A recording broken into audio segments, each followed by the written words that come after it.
Come on. Name yourself. Zach Depolo. And what do you do? Why do you get to be in this conversation? I'm a local artist, and we're talking about local art. All right.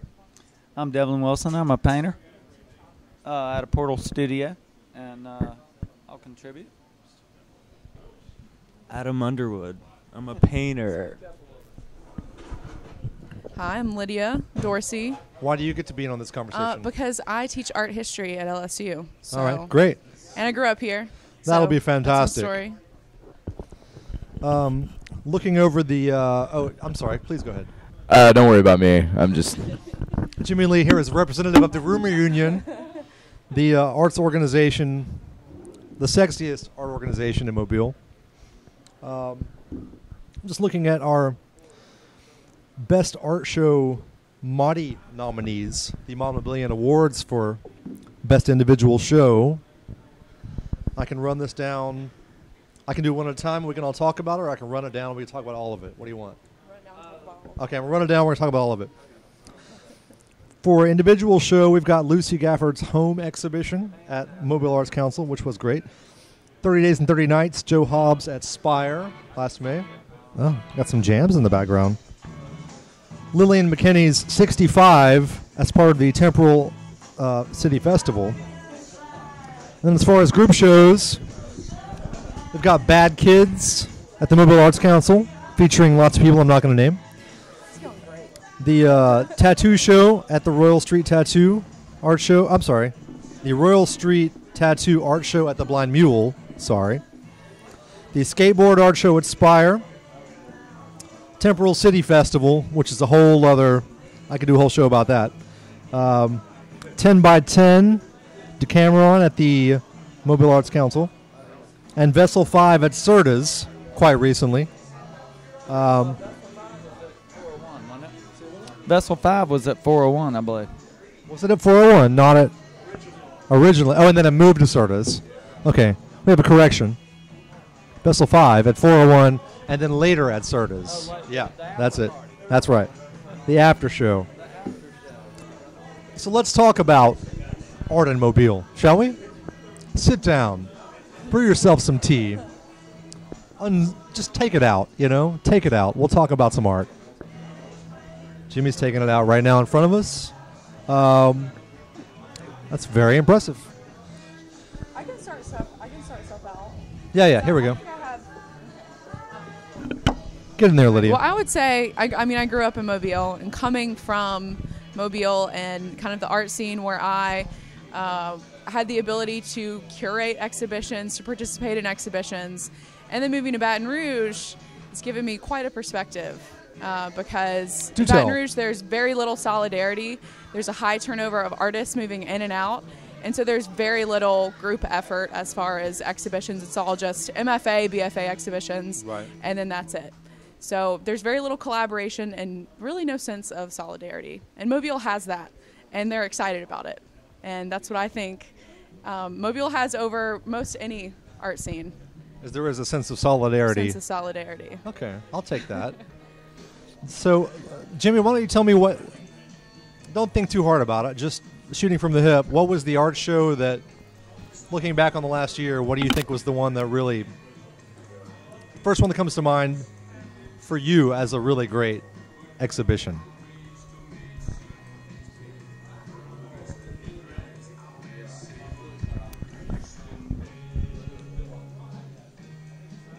Dramatic pause. You just named that big list, and everyone you named, I was like, oh, yeah, that was awesome. I really, really dug Bad Kids a lot. I think that was easily the best exhibition at the Mobile Arts Council of the past year. For my money, to my taste, I would say. And...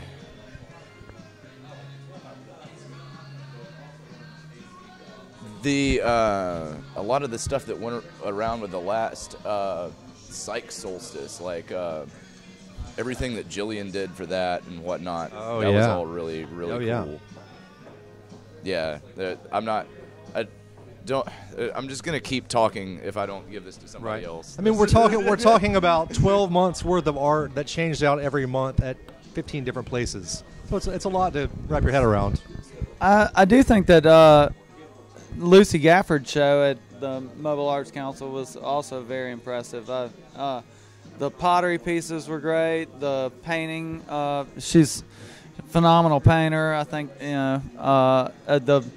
the family stuff she had, her parents, and furniture, and it was the total package. It was a total package. It Right. really was. But I also think that the Spire show, the skateboard show, was really cool. But that's a different subject. It's not Mobile Art Council that we're, Speaking of Spire, it's really cool to have that block come alive. I finally got away from Portal and got to walk around, and between 401, Haberdasher, the Music Box, between their place and Portal, it really has become a nice local pop-up venue.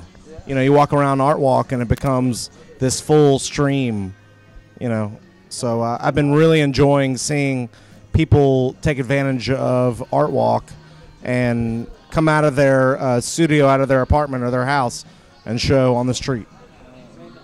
Although we lost Brad Robertson's gallery to the Oakley district, I think that it is nice to have that block come alive.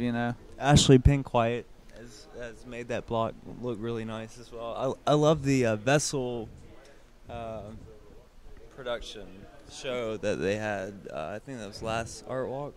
Yep. I didn't get to see it live, but it was really nice. I viewed all the images on Facebook, and they were really nice. Yeah, I did a little private tour the day before, and saw most of the work there, but I didn't get to leave Portal that night either. It was a big night.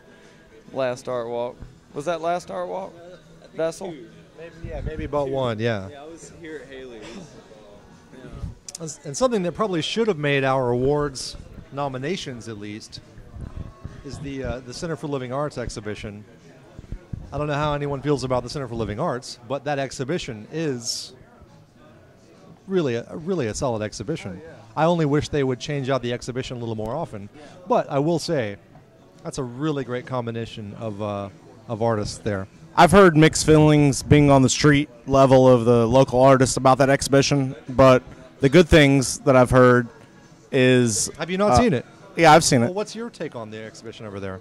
My take is that it's really great to bring in people from out of the area to show in this, I guess, contemporary art space is the best you can describe it. If somebody was coming in, that's the way I would describe it. Well, now, to be clear, it's in their charter that their purpose is to bring art to Mobile. Absolutely. Not to exhibit Mobile's art. Yeah. So it's a little bit, that's why they didn't make it into our nominees of best exhibitions, because it's not actually local regional art. What I've been enjoying is, especially Kenny Scharf, he's been opening up when he comes to announce it. And I've seen several cars driving by that he painted. It's always a trip. And so I enjoy that a lot. And so he's leaving multiple marks on the city that are moving. Absolutely. Anything else that we've neglected to mention that you think is of serious note in the past year? Well, I tell you what, Lydia started off well, I think, about Mobile, about the collaboration and the solidarity. Because Lydia, what would you like to see happen in Mobile in the next year, art-wise? I think Mobile has created an environment that most conservative southern cities wouldn't be able to do, wouldn't have the audience that we have.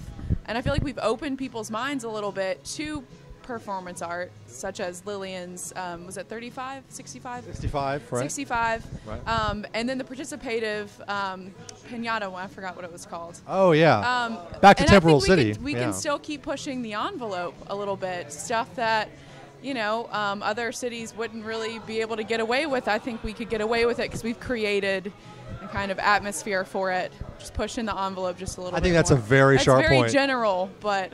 No, I think you're spot on there. Do you want to talk about... Sure. We also in town have the Hive, which is the Rumor Union's new spot, where they're doing interesting things. We happen to have Jimmy from the Rumor Union here. If you want to tell us a little bit more about that, well, maybe we can expect to see from them in 2014. Yeah, the Hive is the space that the Rumor Union's in charge of. It's super low cost artist workspace, and we have community space that can be used for as little as $5 a day, and you get to use some of the equipment that we have on site, or you can have a dedicated space with walls up and like a private area. We'll also be doing from time to time some performative type events with music and performance art, this, that, and the other. And the Vault, which Adam Taylor and Will Fawcett are heading up, is going to be used mostly for recording and like MIDI programming workshops and sound and music oriented stuff. And we're at the corner of St. Francis and the street that is then Warren. That's it. Oh man, I can never remember it. But yeah, it's cool. It's a good spot. We've got a big parking lot. Yada yada yada. Thank you to all of you for participating in this conversation. I look forward to having another one with hopefully all of you guys next year, and hopefully we'll have even more to talk about, and even beyond Mobile, we can extend our awareness to art happening in the region with a little luck. Babylon Mobile, speaking on art, Mod Mobilian Radio, modmobilian.com.